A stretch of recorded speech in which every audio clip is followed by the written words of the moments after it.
Yes, karibu sana ndugu mtazamaji wa Mbawala TV. Utakuwa nami mtangazaji wako Victor Mshindi ndani ya kipindi kizuri kabisa cha Akili Kumkichwa. Na siku hii ya leo kwenye Akili Kumkichwa, tutaenda kuangalia kuhusiana na mashaka binafsi. Namna mashaka binafsi yanavyoweza kuua hatima ya maisha ya mtu. Mashaka binafsi, akili kumkichwa. Mashaka ni kitendo cha kutaka kufanya jambo fulani, lakini unaingiwa na hofu, unaingiwa na shaka fulani kwamba huenda hili jambo ambalo unalifanya linaweza lisifanikiwe kwa viwango vya juu, au linaweza lisifanikiwe kabisa, au likafanikiwa kwa namna ndogo ambao watu wengine watanidharau. Kwa hiyo kupitia hayo mashaka unaamua kuachana na lile jambo kabisa. Ulipata mashaka wakati unataka kuanza kujenga mjengo wako. Ulinunua ramani nzuri, mtaalamu alikuja akakuchorea ramani nzuri sana, lakini ukaingiwa shaka kuanza kuijenga hiyo ramani ambayo umeinunua au umechorewa na mtaalamu. Na kilichokupa shaka, ulianza kuwaza kwamba kwenye hii nyumba sitaweza kuimaliza. Kwa maisha nilionayo, hakika hii nyumba itanishinda. Ikinishinda watu watanidharau. Ukaingiwa mashaka, ukaachana na hiyo ramani. Hiyo ni kuona shaka. Sio kwamba huwezi, unaweza vizuri. Sio kwamba uchumi ni mbaya, hapana, unaweza tu vizuri, lakini shida nini? Umeona shaka.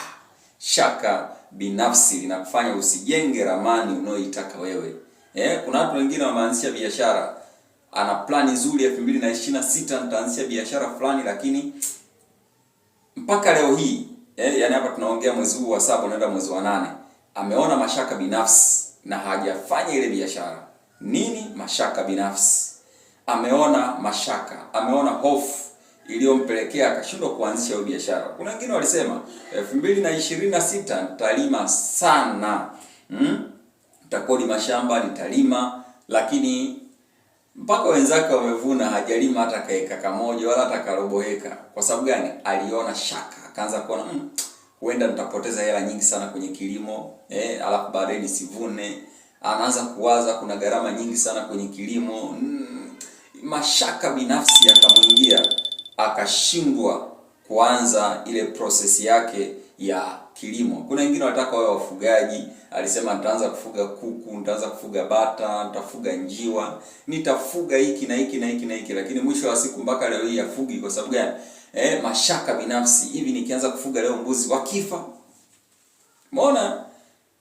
Naanza kufuga leo kuku, hivi wakifa itakuwaje? Hivi nitawapa chakula cha aina gani? Kuku wenyewe wasumbufu, wateja wasipopatikana, je itakuwaje? Mashaka binafsi. Mashaka binafsi yamekufanya mpaka leo haufugi. Lakini sio hivyo tu. Kuna wengine wana watoto wao waliwaza kwamba tutawapeleka kwenye shule za maana, shule za kulipia, shule za boarding, wanaziita wenyewe shule za school bus. Yaani mtoto anapanda kwenye school bus. Aliamua kabisa 2026 watoto wangu wataanza na yenyewe kupanda school bus kwa ajili ya kwenda shule za kulipia. Lakini mpaka mwaka huu umeanza na mpaka unaendelea kuisha, hajafanya hilo jambo. Kwa sababu gani? Alitia mashaka, akasema watoto wenyewe naweza kuwasomesha baadaye wakawa vuta bangi. Mashaka binafsi. Naweza nikamaliza hela zangu katika kuwasomesha, mwisho wa siku wakaja wakaolewa na wahuni tu. Ukapata mashaka binafsi. Mimi siwezi kuwasomesha, nitamaliza hela zangu nyingi, alafu majitu yenyewe naweza yakafeli shule. Mashaka binafsi yamekufanya watoto wako ambao ulitamani wasome shule za kulipia na sasa hawaendi kwenye hizo shule za kulipia. Kwa nini? Uliona shaka. Mashaka binafsi. Ulipanga kabisa kwamba mimi nitazaa watoto 5, nitazaa watoto 6, nitazaa watoto 7, 10, 20. Lakini baada ya mitikisiko ya maisha ya hapa na pale, ukaona mashaka, ukaona hivi nitaleaje hawa watoto? Ukatia mashaka, mwisho wa siku hujatimiza ndoto yako ya kuzaa watoto nao wahitaji wewe. Nini? Mashaka binafsi. Uliwaza mwenyewe kabisa kwamba kwa akili timamu bila kushawishiwa na mtu yeyote kwamba mimi tazaa watoto 20. Lakini leo hujafikisha. Kwa sababu gani? Mashaka binafsi kulingana na mwenendo wa maisha unapoendelea. Mashaka binafsi katika kuoa na kuolewa kuna mambo yakatokea mawili matatu, ukapata shaka, ukasema hapana, kama ni kuoa naahirisha, kama kuolewa naahirisha. Nini? Mashaka binafsi. Mashaka binafsi. Kuna vitu ambavyo vilitokea kuna mimi na huyu mwenzangu hatuwezi kuendelea tena. Kwa nini? Mashaka binafsi. Hata wengine wameweza kuua ndoa zao kwa sababu moja tu, mashaka binafsi.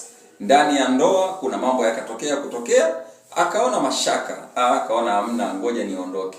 Nini? Mashaka binafsi. Yameweza kuondolea ile nguvu ya kuweza kuendelea na hiyo ndoa yako kwa sababu tu ya mashaka. Kitu pekee ambacho naweza nikakushauri ili kupambana na tabia ya mashaka binafsi ni usipende sana kuangalia changamoto ya maisha. Yaani changamoto ya maisha unaopitia, huo tunaitaka sisi ni msimu tu. Yaani changamoto huwa ni msimu tu, inakuja na kupotea, lakini malengo yanatakiwa yasimame pale pale pale pale. Kama uliona shaka katika kujenga nyumba yako sababu msimu wa mwaka huu hujakaa vizuri, isitishe hiyo nyumba yako, subiri msimu mwingine utakuja mzuri, utaendelea na utajenga nyumba ya maana tu. Kama uliona shaka kwenye jambo fulani lolote, usilisitishe, ila lipe msimu mwingine, kwamba kwa msimu ujao na uwezo wa kufanya vizuri kabisa kuliko hata nilivyopanga kwa msimu huu. Msimu huwa unaingiza watu kwenye yani changamoto ndani ya msimu huwa inasababisha watu wengi sana wanaachana kabisa na yale malengo yao. Wanaachana kabisa na yale malengo yao. Kumbe ni msimu tu ambao umekuingiza kwenye hiyo changamoto, na hiyo changamoto msimu ukipita na yenyewe inapita. Mwisho wa siku unabaki na maono yako na malengo yako na unafanya vitu vizuri kabisa. Kwa hiyo mimi ninachokushauri, achana na kuangalia sana changamoto, bali angalia sana Mungu anasema nini na wewe.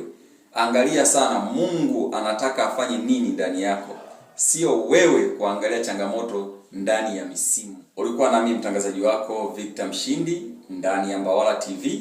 Tukutane tena kesho majira kama haya ndani ya Mbawala TV kwenye Akili Kumkichwa.